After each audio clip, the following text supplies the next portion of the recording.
ಮತ್ತೊಂದು ಕಡೆ ಎಲ್ಲೋ ಒಂದು ಕಡೆ ಜೈದ್ ಖಾನ್ ಅವರು ಭವಿಷ್ಯ ಹೇಳೋದು ಕಲ್ತಿದ್ದಾರೆ ಅಂತ ಒಂದಷ್ಟು ಪ್ರಶ್ನೆಗಳು ಮೂಡ್ತಾ ಇದೆ. ಏನಕ್ಕೆ ಅಂತಂದರೆ ನೀವು ಸಿನಿಮಾದ ಪ್ರಮೋಷನ್ಸ್ಗೆ ಡಿಸ್ಟ್ರಿಕ್ಟ್ ಸೆಂಟ್ರ್ಗಳಿಗೆ ಹೋದಾಗ ಮಾಧ್ಯಮಗಳು ಕೇಳಿರ್ತಕ್ಕಂಥ ಪ್ರಶ್ನೆಗೆ ಜನವರಿಯಲ್ಲಿ ದರ್ಶನ್ ಅವರು ರಿಲೀಸ್ ಆಗ್ತಾರೆ ಅಂತಕ್ಕಂಥ ಒಂದು ಸ್ಟೇಟ್ಮೆಂಟು ಸಿಕ್ಕಾಪಟ್ಟೆ ವೈರಲ್ ಆಗ್ತಾ ಇರ್ತಕ್ಕಂಥದ್ದು. ಅದಕ್ಕೆ ಏನು ಹೇಳಬೇಕು ಸರ್ ನಾನು ಇವಾಗ, ಅಂದರೆ ನನಗೆ ಬಂದಿದ್ದ ಮಾಹಿತಿ ನಾನು ಒಂದಷ್ಟು ಲಾಯರ್ಸ್ಗಳ ಹತ್ರ ಡಿಸ್ಕಸ್ ಮಾಡಿದೆ. ಐ ಥಿಂಕ್ ಈಗೇನೋ 2-3 ಡೇಸಲ್ಲಿ ಏನೋ ಅವ್ರದ್ದು ಡೇಟ್ ಇದೆ ಕೋರ್ಟದು. ಸೊ ಆವಾಗ ಟ್ರಯಲ್ಸ್ ನಡೀತಾ ಇದೆ. ಎಕ್ಸಾಕ್ಟ್ಲಿ. ಸೊ ಈ ತಿಂಗಳಲ್ಲಿ ಅವರಿಗೆ ಬೇಲ್ ಸಿಗುತ್ತೆ ಅಂತ ನನಗೆ ಮಾಹಿತಿ ಬಂತು.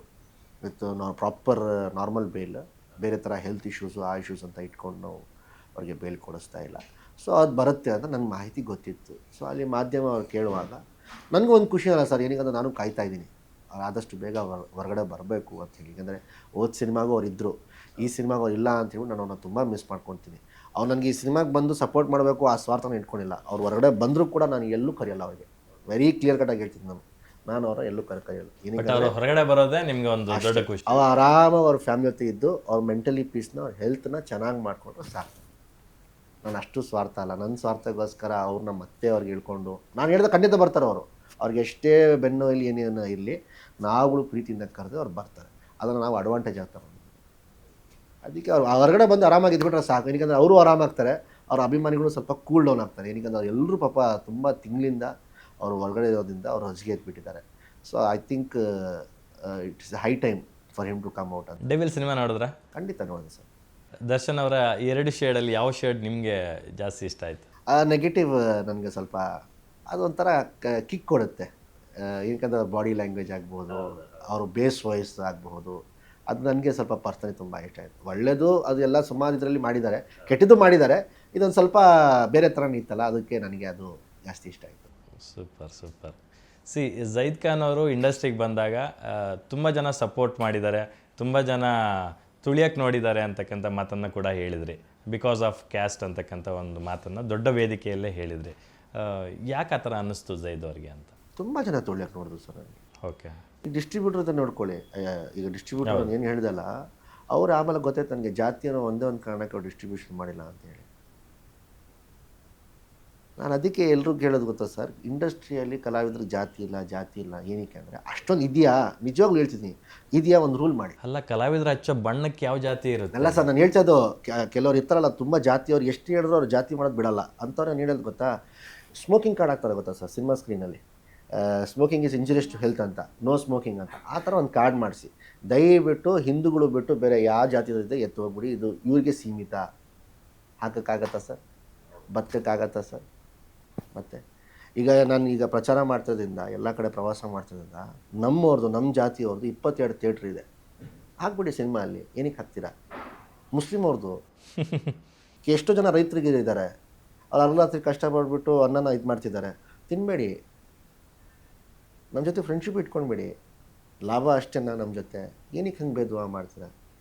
ಕೆಲವರು, ಎಲ್ಲರೂ ಅಲ್ಲ, ಕೆಲವರು, ಆ ಕೆಲವರು ಸೆಕ್ಟರ್ಸ್ ಎಲ್ಲ ಹಾಳು ಮಾಡ್ತಿರೋದು. ಅಷ್ಟೊಂದು ಜಾತಿ ಭೇದ ಭಾವ ಇರ್ತಿದ್ರೆ ಜನ ಏನಕ್ಕೆ ಬರಬೇಕಾಗಿತ್ತು ಸರ್? ಅಷ್ಟೊಂದು 1000 ಜನ. ನಾನು ಯಾವೊಂದು ದೊಡ್ಡ ಪುಡಂಗ, ನಾನು ಯಾವ ದೊಡ್ಡ ಸೂಪರ್ ಸ್ಟಾರ್, ನಾನು ಇನ್ನೂವರೆಗೂ ಎಲ್ಲಿ ಪ್ರೂವ್ ಮಾಡ್ಕೊಂಡಿದ್ದೀನಿ ನಾನು ದೊಡ್ಡ I am a star, I am a hero, ನನಗೆ ಇಷ್ಟು ಮಾರ್ಕೆಟ್ ಇದೆ ಅಂತೇಳಿ. ನನಗೆ 2ನೇ ಸಿನಿಮಾ ಇದು. ಫಸ್ಟ್ ಸಿನಿಮಾ ನನಗೇನು ಬ್ಲಾಕ್ ಬಸ್ಟರ್ ಹಿಟ್ ಆಗಿಲ್ಲ, ಹಂಗೆ ಹೇಳ್ಕೊಳಕ್ಕೆ ಹೋದೆ.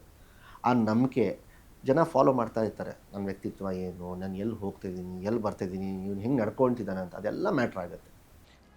ಅದು ಸರ್ಟನ್ ಆಫ್ ದ ಟೈಮಲ್ಲಿ ಇರ್ಬೋದೇನೋ, ಬಟ್ ಆಲ್ ದ ವೇಸ್ ಅದು ಇರಲ್ಲ ಅಂತ ನಾನು ಭಾವಿಸ್ತೀನಿ. ಏನಕ್ಕಂದ್ರೆ ಇವತ್ತು ಸಲ್ಮಾನ್ ಖಾನು, ಶಾರುಖ್ ಖಾನು, ಆಮಿರ್ ಖಾನ್ ಅಂತಹ ಸ್ಟಾರ್ಗಳು ಅದಕ್ಕೆ ಒಂದು ಉತ್ತರ ಕೊಡ್ತೀನಿ. ಸೂಪರ್ ಸ್ಟಾರ್ಗಳು ಈಗ ನಮ್ಮ ಮುಸ್ಲಿಮ್ಸ್ ಬಗ್ಗೆ ಒಂದು ಮಾತು ಹೇಳ್ತೀನಿ. ಓಕೆ, ಎಲ್ಲರೂ ಕೂಡ ಸಿನಿಮಾ ಕಡೆ ಹೋಗ್ಬೇಡ, ಹಂಗೆ ಹೋಗ್ಬೇಡ ಅಂತ.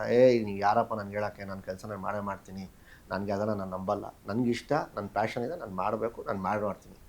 ಈ ಇಲ್ಲಿಯವರು ನಮ್ಮ ಮುಸ್ಲಿಮ್ಸ್ ಎಸ್ಪೆಷಲಿ ದುನಿಯಾ ವಿಜಯ್ ಸರ್ದು ಸ್ವಲ್ಪ ನೋಡ್ತಾರೆ, ದರ್ಶನ್ ಸರ್ದು ಸ್ವಲ್ಪ ಸಿನಿಮಾಗಳು ಜಾಸ್ತಿ ನೋಡ್ತಾರೆ. ನಾನು ಏನಕ್ಕೆ ಕನ್ವರ್ಟ್ ಮಾಡ್ಕೊಳ್ಬಾರ್ದು? ಏನಕ್ಕಂದ್ರೆ ನಾನು ಇದೇ ಜಾತಿಯವನಾಗಿರೋದ್ರಿಂದ ಮುಸ್ಲಿಮ್ಸ್ ಅವರು ಕನ್ನಡ ಸಿನಿಮಾಗೆ ಬರೋ ಥರ ನಾನು ಮಾಡ್ಕೊಳ್ಬೇಕು ಅಂತ ನಾನು ಒಂದಷ್ಟು ಪ್ಲ್ಯಾನ್ಗಳು ಮಾಡಿದಾಗ ಯಾರೂ ಬರೋಕ್ಕೆ ರೆಡಿ ಇರಲಿಲ್ಲ. ಆವಾಗ ಅವ್ರಿಗೆ ಹೋಗ್ದೆ ನಾನು, ಸಿನಿಮಾ ನೋಡಬಾರ್ದಪ್ಪ, ಸಿನಿಮಾ ಹಾಗೆ ಅಂತ. ನಾನು ಹೇಳಿದೆ, ಕನ್ನಡ ಸಿನಿಮಾಗೆ ಹಿಂಗೆ ಹೇಳ್ತಿದ್ದೀರಾ, ಅದೇ ಸಲ್ಮಾನ್ ಖಾನ್, ಶಾರುಖ್ ಖಾನ್ ಸಿನಿಮಾ ಬಂದರೆ ನಮಾಜ್ ಮುಗಿದ ತಕ್ಷಣ ಟಪುಕ್ ಅಂತ ಹೇಳ್ಬಿಟ್ಟು ಥಿಯೇಟ್ರಲ್ಲಿ ಇರ್ತೀರಾ, ಆವಾಗ ಜಾತಿ ಧರ್ಮ ಬರಲ್ವಾ? ಕನ್ನಡ ಸಿನಿಮಾಗೇ ಬರೋದು ನಿಮಗೆ. ಯಾರೂ ಸರಿ ಇಲ್ಲ ಸರ್, ಇಲ್ಲಿ ನಾವುಗಳು ಸರಿ ಆದ್ವಿ, ಅವರೆಲ್ಲರೂ ಸರಿ ನಾವು ಮಾಡ್ಕೊಳ್ಬೇಕು. ಅಲ್ಲ, ಈ ಕಲೆಗೆ ನೀವು ಹೇಳ್ದಂಗೆ ಜಾತಿ ಭೇದ ಭಾವ ಧರ್ಮ ಇವ್ಯಾವ ಅಡ್ಡ ಬರಬಾರ್ದು ಅಂತ ನಾನು ಭಾವಿಸ್ತೀನಿ. ಯಾಕಂದ್ರೆ ಶಾರುಖ್ ಖಾನ್ ಅವ್ರ ಮನೆಯಲ್ಲಿ ಗೌರಿ ಖಾನ್ ಇದ್ದಾರೆ, ಅವ್ರ ಮನೇಲಿ ದೇವ್ರನ್ನೂ ಪೂಜಿಸ್ತಾರೆ, ರಹೀಮ್ನೂ ಪೂಜಿಸ್ತಾರೆ, ರಾಮ ರಹೀಮ್ ಇಬ್ಬರನ್ನೂ ಪೂಜಿಸ್ತಾರೆ. ಈಗ ಸರ್ ನಾನು ದೇವಸ್ಥಾನಕ್ಕೆ ಬರಲ್ಲ ಅಂದರೆ ಯಾರು ನನಗೆ ಫೋರ್ಸ್ ಮಾಡ್ತಿದ್ರಾ? ಖಂಡಿತ ಇಲ್ಲ. ಮತ್ತೆ ಯಾರು ಏನು ಮಾಡ್ಕೊಳ್ತಾಯಿದ್ರು, ಯಾರೇನು ಕಿತ್ಕೊಳ್ತಾಯಿದ್ರು? ಏನು ಯಾರ ಕೈಲೂ ಏನೂ ಮಾಡ್ಕೊಳಕ್ಕಾಗಲ್ಲ. ನಾವು ಇಂಡಿಯಾದಲ್ಲಿ ಇರೋದು, every one has their own freedom, every one has their own choice. Very true, very true. ಈಗ ದರ್ಗಾದ ನೋಡಿ, ನಾನು ಅವನ್ನ ಕರ್ಕೊಂಡು ಹೋಗಿಲ್ಲ. ನೀವು ನೋಡಿ, ಅವ್ರ ದೇವಸ್ಥಾನ ನಾನು ಅವ್ರ ಜೊತೆ ಹೋದ ನಾನು ಕರ್ಕೊಂಡು ಹೋಗಿಲ್ಲ. ನನಗೆ ಇಷ್ಟ ಇಲ್ಲ. ಅವ್ರು ಬರಬಾರ್ದು ಅಂತಲ್ಲ, ಅವ್ರು ಬಂದರೂ ನನಗೇನು ಬೇಜಾರಿಲ್ಲ. ಗ್ಯಾರಂಟಿ ನ್ಯೂಸ್, ಸುದ್ದಿ ಖಚಿತ, ನ್ಯಾಯ ನಿಶ್ಚಿತ.